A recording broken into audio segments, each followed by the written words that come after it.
least mereka ngebawain Lilia yang bisa dibilang meng-counter sedikit lah dengan poke damage yang dimiliki dari seorang Lilia untuk menahan rotasi yang dibawakan oleh King nantinya dengan Baxianya di sini bersama dengan Luis bahkan. Dengan Tyrant Revenge dan juga Tyrant Rage yang bisa muncul dari sisi RRQ Akira. So, kita akan segera menyaksikan untuk match keempat antara Blacklist International representasi dari Filipina melawan RRQ Akira perwakilan dari Brasil. So, let's go to the land of dawn. Game pertama yang tentunya akan kita saksikan apakah akan menjadi match yang sengit dari kedua belah tim. Ini adalah match pertama untuk kedua belah region kali ini. Sementara Nije udah mulai mengganggu. Pergerakan kali ini masuk ke area jungle dari RRQ Akira. King tentunya akan memberikan informasi. Tapi masih belum ada pergerakan. Oke, Seigen sudah mulai terlihat. Dan mulai jadi lebih lama juga ngejungle-nya ya. Iya. Apalagi dipadukan dengan kehadiran dia. Ngasih kehadiran dikit aja, ngasih presensi sedikit aja tentunya bakal menambahkan bagaimana power defense dari monster jungle. Tapi untuk sekarang kalau kita melihat dari RRQ Akira, mereka kayaknya lebih dominan untuk mengendalikan bush penting di area mid lane sehingga tidak ada invasi jungle untuk King itu sendiri. Sebenarnya aku penasaran sih, dengan draft yang dibawakan sama RRQ Akira.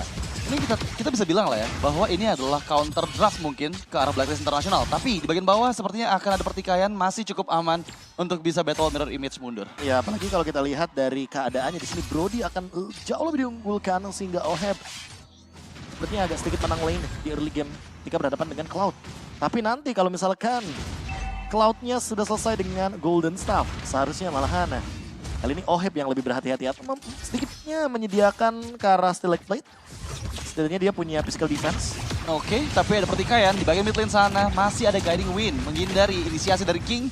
Dan untungnya ya, ini kita lihat juga pola rotasi dari Sensui benar-benar catch up banget dengan adanya King yang sekarang hampir menyentuh ke level 5-nya. Dan yang aku mau lihat adalah nanti gimana retribution dari King ini bisa setidaknya meng-counter retribution yang begitu on point dari seorang Sensui dan emblemnya Profesor KB. Ada Thrill dan juga Weapon Master early game dari Oheb pantesan aja galak ya.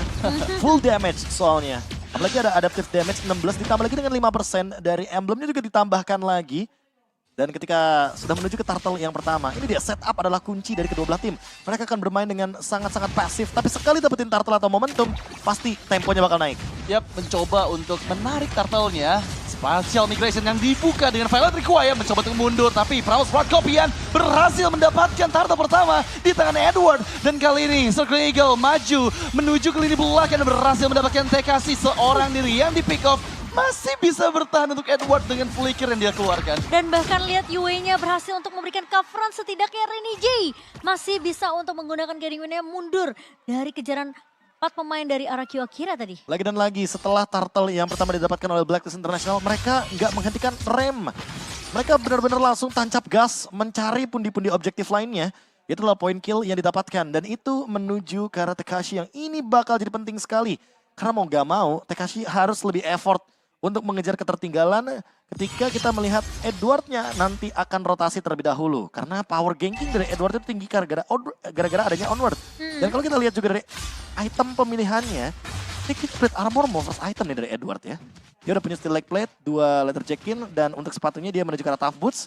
Sangat wajar, setidaknya untuk meminimalisir sisi power dengan efek resilience. Oke, dan kali ini pergerakannya dari Yue pun sebenarnya nggak terlalu yang agresif banget untuk ngepok terus sih ke area mid, karena yang dia lawan adalah Seigen dan mau nggak mau Gusta Legusta harus sedikit memainkan BMI-nya karena pergerakan dari Sensui ini udah mulai mengarah ke area bawah dan sepertinya zoning akan dilakukan. Ya, Sensui memang sudah bersiap juga memberikan sandwich laning-nya di bagian bottom lane sana dengan Oheb yang berusaha mendapatkan gold platingan semaksimal mungkin. Louis yang memberikan backup-an belum bisa nge-reach dengan Terrace Revenge-nya. Nah ya, dan penjemputan tentunya dari seorang Rene J memastikan at least dari Oheb ini akan ngebantu juga tadi dari segi Little Wonder kah tadi Profesor KB? Iya, tapi kalau buat sekarang dengan Enchanted Talisman yang diamankan sama Yue, ini menjadi sebuah misteri juga untukku sendiri. Apa yang bakal dibawakan oleh Yue nantinya. Karena yang farming dual lane ini dari tadi Oheb loh, ditarik-tarikin sama Guided Wing-nya Rene J. Dia dia berfarming Ria di bagian mid lane, dia farming lagi ke arah bottom lane. Ini udah bener-bener jadi kayak jembatan antara dua lane farming biar mengungguli Cloud dengan BMI-nya. Iya. Bener-bener dibawa ya untuk mendapatkan dua clear laningnya, dan sementara itu Turtle kedua akan mencoba dikontes kembali dengan Sulking Eagle yang dibuka. Earthshatter Flicker karena bagian depan sana masih bisa menghindar ke Black Shoes Kopian, tapi lihat di sisi lain berhasil men-tackle kembali Tekashi untuk kedua kalinya dan kembali mendapatkan Turtle untuk Blacklist International serta poin kill tambahan ke arah Louis. Wah, sayangnya dari Luisnya tadi nggak ada follow up damage Profesor KB. Karena posisi Tekashi udah tumbang duluan dan Gusta nggak join team fight. Ya, kembali dengan agresif gameplay yang mereka bawakan. Movement yang cepat dipandu dengan guiding win ini memudahkan Blacklist International untuk menuju ke target mereka selanjutnya. Matildanya bener-bener ngerecokin On formasi point-nya. dari RRQ Akira. Guided Wing atau bahkan Circling Eagle-nya sekalipun itu bakal mengganggu lini depan dan lini belakang. Bait yang indah banget dari Sensui dengan menggunakan Spatial Migration. Dan itu adalah Shadow Force yang sangat-sangat mengerikan sekali ketika dia menghindari Tyrant Revenge. Sekarang overall dari early advantage yang didapatkan oleh Blacklist International, OHEB tetap yang paling kaya. Karena mau bagaimanapun farming dua lane menjadi hasil yang benar-benar mengungguli early game. Walaupun kita tahu sendiri sebenarnya Cloud yang lebih bisa farming dua lane. Iya, dan kali ini Tekashi mau nggak mau dia akan coba untuk setidaknya ngedapetin trade untuk mencari Nggak dapet. turret, tapi ternyata nggak dapet. Radit, dan Iya. bahkan diusir mundur sama Edward. Itu tipis banget sebenarnya, tapi memang dengan membuka Primal Shroud cukup berbahaya ya. Iya. Apabila TKC menahan badannya di depan sana, dan dari segi in-game equipment kembali masih leading gold ke arah Masih. OHEB. Apalagi sudah memiliki Legend Sword, ini kayaknya bakal menuju ke arah Malefic Roar. Tentu OHEB akan jauh lebih tinggi damage-nya ketika sudah selesai dengan Malefic Roar. Wow. Dan itu akan menembus bagaimana lini pertahanan item dari King. Masalahnya King on the way-nya menuju ke arah Radiant Armor. Wait, tapi connect Tyrant Rage-nya. Blast Industry kembali dibuka. Gusta Lagusta berhasil mempick off Sensui untuk kill pertama di RRQ Akira. Iya, pecah telur akhirnya untuk RQ Akira, tapi kalau kita ngelihat pun itu lagi-lagi karena satu buah Tyrant Rage yang akhirnya ada follow up ya. Karena sementara kita ngelihat dua team fight yang udah berjalan sebelumnya, itu Luis gak ada follow up damage ya. So agak sedikit sia-sia Tyrant Rage yang dibuka oleh Luis, tapi untungnya ada jawaban ketika memang Gusta ngebawa blazing duet. Plus Sagan yang mencoba untuk ngebantu tentunya dari segi magical damage. Iya, ini kayak opsinya banyak juga, dan Turtle yang kedua ini bakal jadi mahal harganya kalau di tangan dari Blacklist International. Karena tadi mereka sudah mendapatkan snowballing effect di 2 menit awal. Yap, dan bahkan Sensui sudah mulai terlihat juga hadir di area jungle atau Final Blow. Nge-reach clear dari belakang tapi berhasil mendapatkan retribution yang on point di tangan Sensui kembali. Dan bahkan sekarang Tekashi terpick off untuk ketiga kalinya. Dipaksa untuk setidaknya tim fight-nya itu dilanjutin sama pemain-pemain dari Blacklist International. Dan mereka sekarang jadi untung, Be. Dan buktinya top 1 Retribution MPL Philippines Season 11. Itu yang membuktikan. Sensui dengan keadaan loose condition, ada Alecto Final Blow, dan bahkan di depannya sana tuh ada King yang menghadang. Dia tetap bisa memainkan Spatial Migration dan Retribution yang on point. Ya, really on point. Karena memang tadi kita lihat ya, inisiasi yang coba dilakukan oleh RRQ Akira itu semuanya dibendung dengan momentum dari Spatial Migration saja. Nah ya, dan sementara OHEB udah fokus aja untuk mecahin semua turret objektif yang ada di laning kali ini. OHEB bener-bener gak bisa digapai sementara Luis. Ya, mencoba untuk ditangkap. Guiding Win kembali dibuka. Untung dengan satu inner turret yang berhasil didapatkan oleh Blacklist International semakin memperluas lagi vision mereka di dalam map. Masalahnya perbedaan level makin lebih terlihat jelas nggak sih? Semenjak Turtle yang benar-benar dikendalikan semuanya sama Blacklist International. Dan sekarang menuju ke area dari inner turretnya. Teamfight akan terus berlangsung. Tapi ingat, Rene J memiliki cover yang membuat teman-teman dari Blacklist International walaupun udah gak ada source skill lagi, tapi kayak masih punya satu dash ability terakhir, Guided Wing. Dan itu yang dia bawakan dari tadi, bermain dengan cover, tidak begitu offensif. Bahkan sudah memiliki Malefic Roar untuk OHEB-nya, on the way menuju ke arah Blade of Despair. Wow. Tapi untuk Sensui, dia sesaat lagi harusnya akan memiliki Guardian Helmet, dan there you go. Guardian Helmetnya ready, ditambah dengan adanya Brute Force. Dan untuk Ice Queen One, ini adalah item yang nantinya akan membuat King makin kesulitan di lini tengah. Karena walaupun dia udah punya Radiant Armor, tapi movement speednya tidak akan bertambah walaupun hanya memiliki Radiant Armor. Ini agak sedikit sulit buat Luis karena dia bahkan dominance ice-nya aja belum jadi, Be.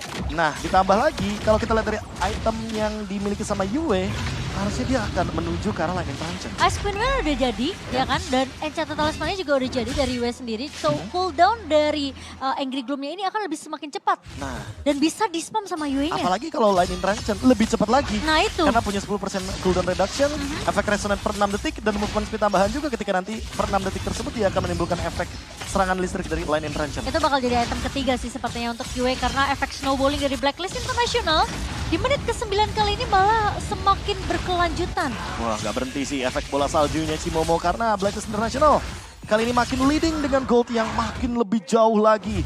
Lihat Rene J yang tidak pernah melepaskan matanya terhadap Oheb sehingga membuat Oheb susah banget untuk dicari sama Luis. Iya, dan itu akan menjadi PR juga sih sebenarnya untuk nanti pada saat Lord yang pertama akan segera hadir.